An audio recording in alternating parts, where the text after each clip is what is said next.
Hey guys, it's Dark Architect 18 back here with another YouTube video, and today we are doing the Scharnhorst 43 first impressions video.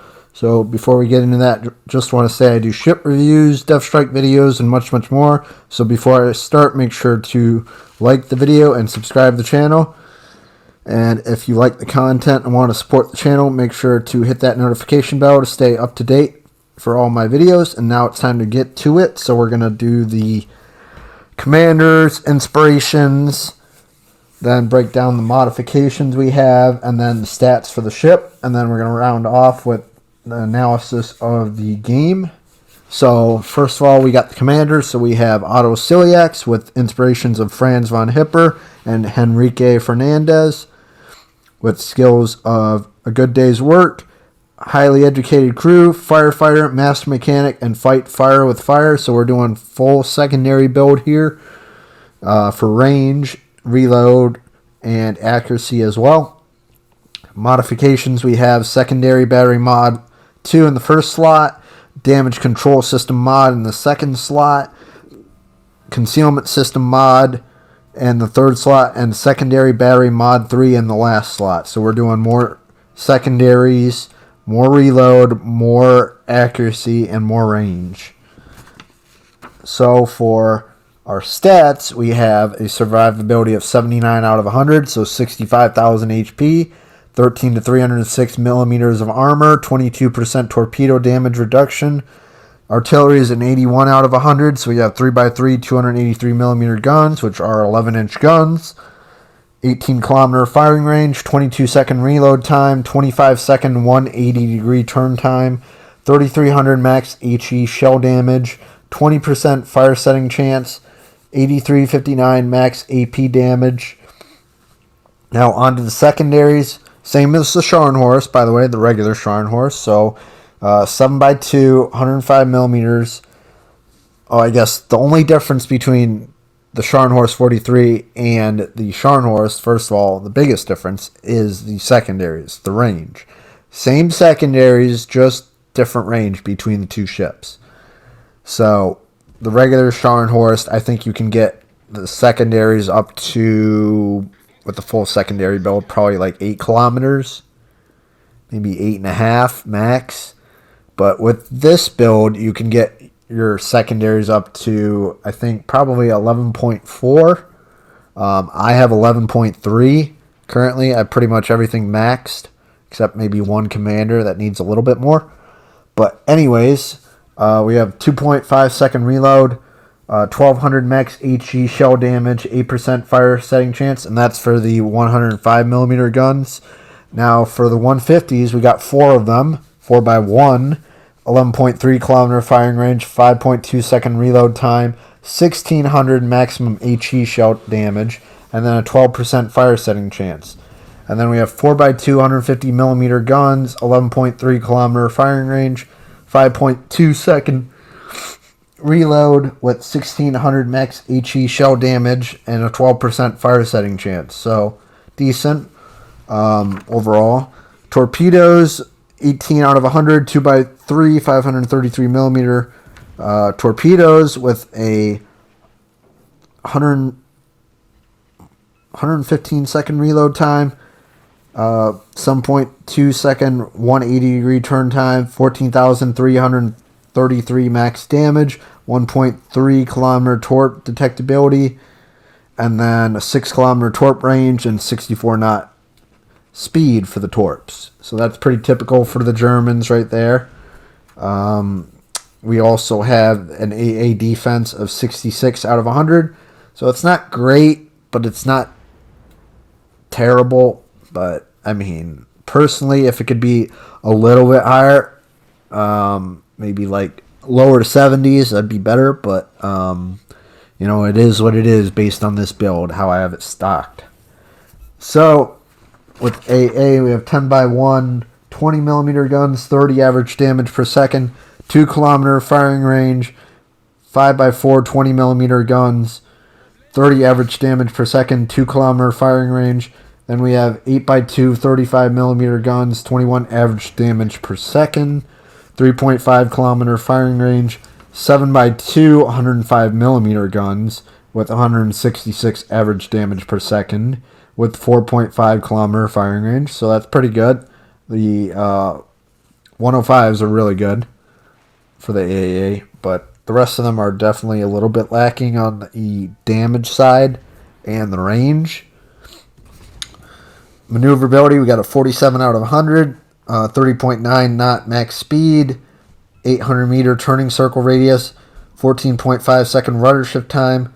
Concealment, 12.7 kilometers by sea, 11 kilometers by air, 2 kilometers guaranteed detectability, and then a 10.9 kilometer while firing in smoke. So firing in smoke is pretty good.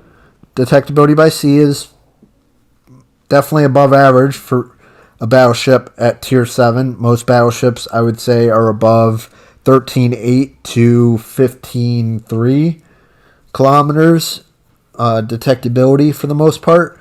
So if you are below, I would say 13.5 to 12.5, you are way above average for sure.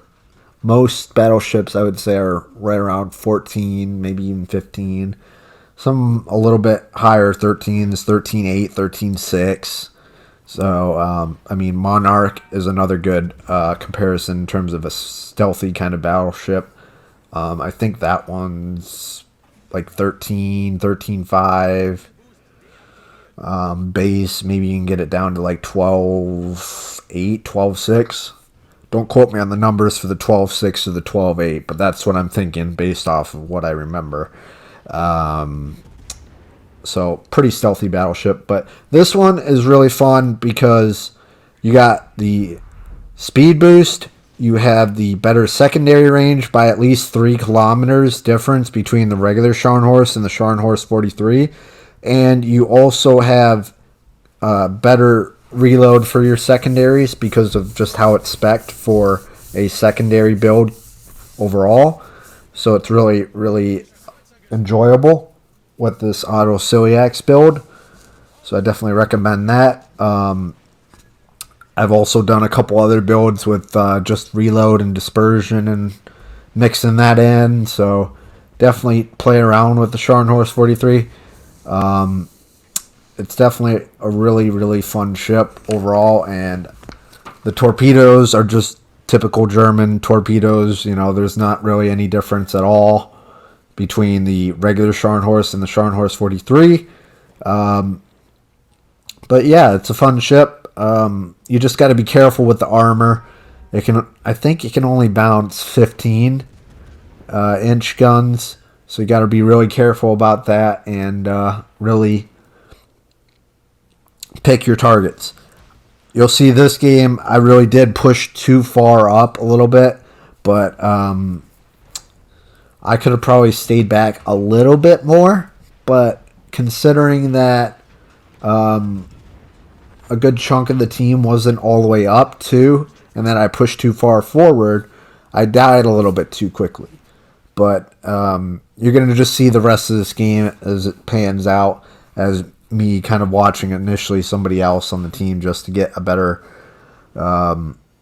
idea in terms of where it is. So there's Circata. He's burning to death, as he usually does. So, poor Circat. But anyways, he is burning. He is in the Roma right now. So he's going to try to take a shot or whatever if he can.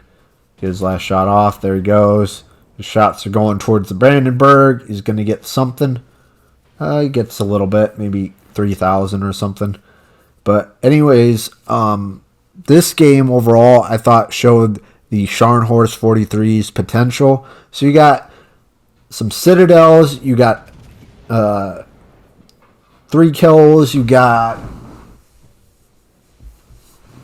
over 150 secondary hits, you got some fires, you got some torpedo hits, so a high caliber devastating strike. So this was a really good game that I thought really showed the Scharnhorst 43. You're going to see how this is a pretty close game at the end, and the point is really just to show the capabilities of the Scharnhorst 43, because the Scharnhorst 43 has a things going for it. It has its secondaries. It's got its reload. It's got its range for its main guns, which is pretty good overall. You got the concealment. That's really good as well. The only downside with the ship overall is the armor, and I would say, yeah, I'd say really just the armor, and just kind of being placed at tier 7. I would have probably placed this at tier 6 with the regular Scharnhorst, given it maybe, I don't know, closer to 60,000 HP or something. 62,000, maybe a little bit more. But, I mean, that could go either way. That's just my thoughts initially, because of the same armor. It's just got better secondaries, and you got a speed boost. But your secondaries are really definitely a distinguishing factor if you make it a tier 6 ship. And that would absolutely clobber other tier 6s. And that would do quite a bit to tier 7s and other engagements. So, I mean, it is what it is. Anyways, it's a tier 7. But that's just my thoughts if it was a tier 6. Anyways. But, yeah, we're going to finish up this game. We got like 4 minutes left in the game. So, not too much left for just showing you how it's going to end for overall the game. So, how the team plays. This was a really close game. I mean, it could have gone either way. Could have been a win. Could have been a loss. I mean, you're going to see quite shortly how this ends. Kind of wish I lived a little bit longer during the game, but I just wanted to show how the team did as well. And I didn't want to back out of the game anyways. So, just wanted to show some more gameplay for it and just discuss the Scharnhorst 43 some more as well. So, I think overall the Scharnhorst 43, I would probably give it out of 10, probably fun factor wise, I'd probably give it a 9.2 or 9.3 out of 10. It's really fun. It's got that potential. It's got those secondaries. It's got that speed boost, which makes it go up to 34 knots, which is very fast for a battleship at the tier. So it's definitely very fast. It can get up there quickly. It's just the armor, and yeah. I mean, the reload is not too bad. It's 22 seconds. I mean, the 180 for the turret traverse is 25 seconds. So that's not too terrible. And it's basically a battle cruiser. But it's classified as a battleship per the game. Or not battle cruiser, battleship, excuse me. What am I thinking? Anyways, so we're wrapping up the game. Pretty close game. I mean, you saw just there how we lost a bunch of teammates. We could have definitely played that better as a team. But, I mean, considering how close it is all the way to the end, well done by these players. So, kudos to them.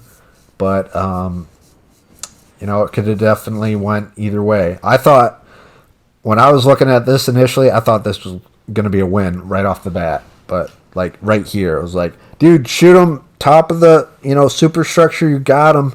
And you can secure that win. And, you know, doesn't look like he's going to win it. But that's just how it is anyway. So he's going to burn out. But anyways, it was a good game. So if you liked the video, hit that like button and subscribe to the channel. And hit that notification bell to stay tuned to the next video. Just want to give a shout out to Purism, Viper, and the other members on the channel. Really appreciate you guys for all you do and for continuing membership. So really, really appreciate it. And yeah, we got some more videos and some more streams coming up. So keep a look out for that. Hit that notification bell so that you're notified of all those streams and videos. And really appreciate everyone. And thanks. Peace. Bye.